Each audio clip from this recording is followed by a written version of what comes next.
Alright guys, so ito po yung ating no free energy. Free, this is a free na ating suction. So ayan, lalagyan natin ng tubig. Ayan, sinarado niya na. Bukas yung kasi kanina yung check valve, sinarado niya. Tapos meron tayong payo.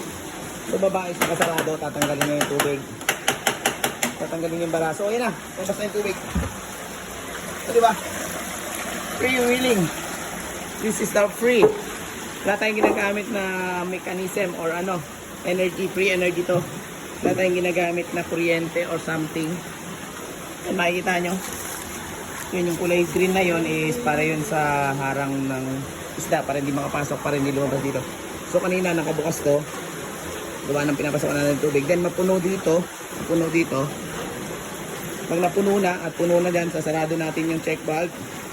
Tapos bubuksan natin yung takip. Ayan na siya, lumalabas na yung tubig.